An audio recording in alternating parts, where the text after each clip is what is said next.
నిజాలు నిలకడగా తెలుస్తాయట. ఇప్పుడు ఫస్ట్ రోజు కలిసినప్పుడు, మొన్న కలిసినప్పుడు సరే హరీష్ రావు వాళ్ళ తండ్రి గారి ఆరోగ్యం బాగాలేదు కాబట్టి కలిసిండంటే ఓకే. జనాలు నమ్మినాం.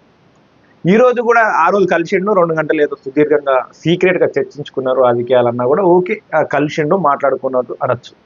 మళ్ళా నిన్న కూడా పోయి కలిసిండు. మళ్ళా అదే సీక్రెట్ 2 గంటల మీటింగ్. ఇప్పుడు కూడా అదే ఆరోగ్యం హరీష్ రావు గారి అయ్యగారికి నాన్నగారికి ఆరోగ్యం బాగాలేదు అదే సాకు చెప్తామా?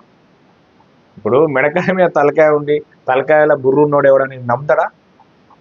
నిజాలు నిలకడగా తెలుస్తాయట. ఇప్పుడు వీళ్ళిద్దరి కలయికకు ఏం లేదు పాపం. హరీష్ రావుకి అన్యాయం జరుగుతానన్న విషయం తెలుసు. కేసీఆర్ సభ వేరే కాడ ఎక్కడో పెడితే తిట్టిందన్న విషయం తెలుసు.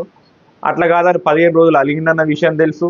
తర్వాత మళ్ళా అయ్య కొడుకుల పోస్టర్ పెట్టుకున్నారని తెలుసు. ఆ పనికి కనీసం ఆ సభకు వాళ్ళ రజతోత్సవ సభకు మనల్ని ఇన్వాల్వ్ చేయలేదని కూడా తెలుసు.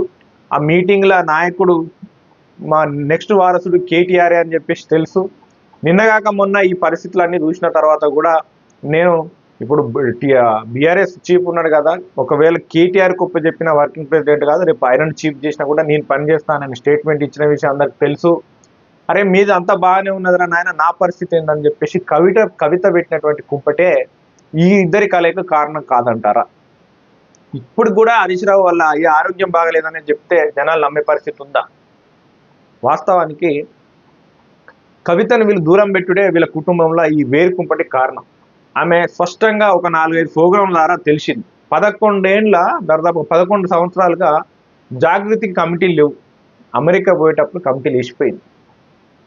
రెండోది మే 1 తారీఖు కార్మికులకు సంబంధించిన ఒక మీటింగ్లో అటెండ్ అయ్యి జయశంకర్ సార్ బొమ్మ పెట్టుకున్నది కానీ ఇటు అయ్య పేరు పెట్టుకోలేదు. ఎందుకంటే అయ్య పేరు చెప్పుకునే కదా రాజకీయాల్లోకి వచ్చింది, పార్లమెంట్లు ఎమ్మెల్సీలు ఈ పదవులన్నీ అనుభవించింది.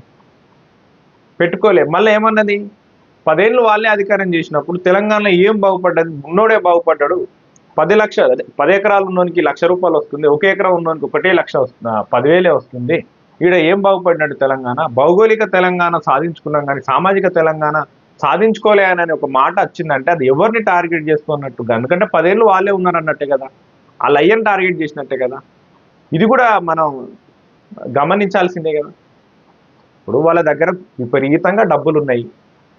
ఇప్పుడు ముందు ముందు ఈ హరీష్ రావు అదే మన ఈ కాళేశ్వరం ప్రాజెక్టు, ధరణి స్కాము, ఈయన ఈ రేస్ కేసో లేకపోతే మన విద్యుత్ కొనుగోలు ఒప్పందమో లేకపోతే ఇంకా ఎట్లనైనా అరెస్ట్ అయితే హరీష్ రావు హీరో అవుతాడు. ఎందుకంటే ఇద్దరిని జైల్లో పెడితే హరీష్ రావు హీరో అవుతాడు. హీరో ఆటోమేటిక్గా పార్టీ పగ్గాలు తీసుకోవాల్సి వస్తుంది.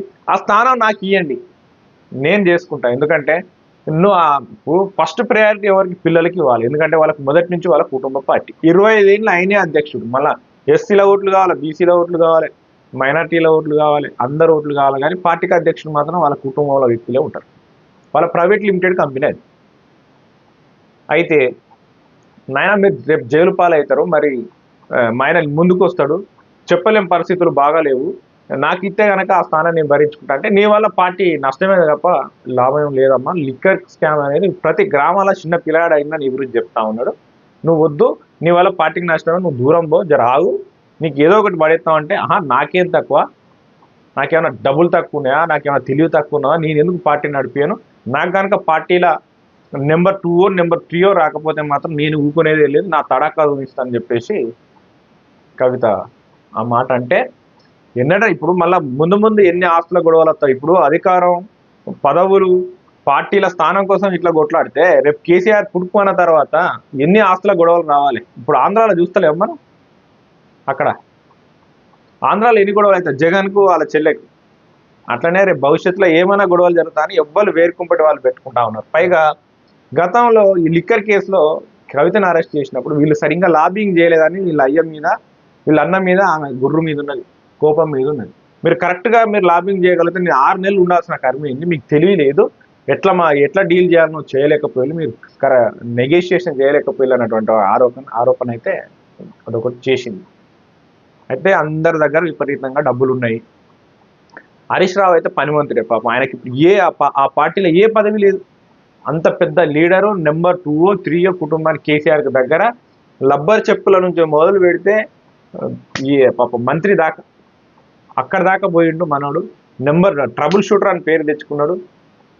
కేసీఆర్ తర్వాత తెలంగాణ భౌగోళిక భౌగోళిక కానీ ఆర్థిక రాజకీయ వివిధ అంశాల పట్ల పార్టీని నడిపించేటువంటి సామర్థ్యం కూడా పార్టీకి 24 గంటలు ఆయన అందుబాటులో ఉంటారు. అర్ధరాత్రి డోర్ కొట్టినా ఏందా ఎందుకు వచ్చినావు అని అంటాడు.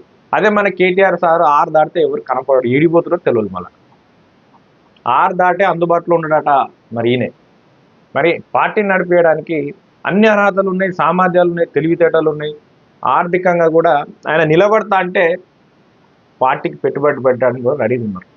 ఆయన ఏ పదవి లేకుండా అందులో ఉంటాడు. ఎందుకంటే లాయలిటీ, ఎందుకంటే లబ్బర్ చెట్ల నుంచి మంత్రి దాకా వచ్చిన అని మామగారి మీద లాయల్టీ మీద ఇట్లా చేస్తూ ఉన్నాడు. రేపిద్దరు జైలుకు పోతే ఈయన ఎప్పుడు లీడర్ అవుతాడో, మీరుంటే నాకు ఓకే, ఈయన నన్ను ఎక్కడ లీడర్ చేస్తాడు అని చెప్పేసి ఇప్పుడు ఆ నెంబర్ 2, 3 ఈమె చేసే కార్యక్రమాలలో కూడా పార్టీ సహకరిస్తలేదట. నాకు నా మీద విమర్శలు వచ్చినా కూడా పార్టీ తిప్పి కొడతలేదని కూడా విమర్శలు చేసింది మొన్న పేపర్ స్టేట్మెంట్లో. అయితే ఇట్లాంటి పరిస్థితులల్లో వీళ్ళేదో ఉద్యోగుల పేరు చెప్పుకుంటాను. ఉద్యోగులకు ఏం తక్కువైంది? ఒక్క నెల జీతం అయితే ఏమైనా కుంపలు మునిగితే వాళ్ళు ఏమైనా పచ్చడితో తింటారా? ఒక ఉద్యోగి ఒక నెల గడవడానికి 50,000 1,00,000 అప్పు పుట్టదా?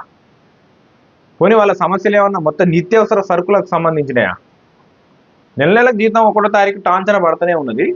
కాకపోతే డిఏలు అని అవ్వని ఇవ్వని వాటి కోసమా వీళ్ళ పోరాటం?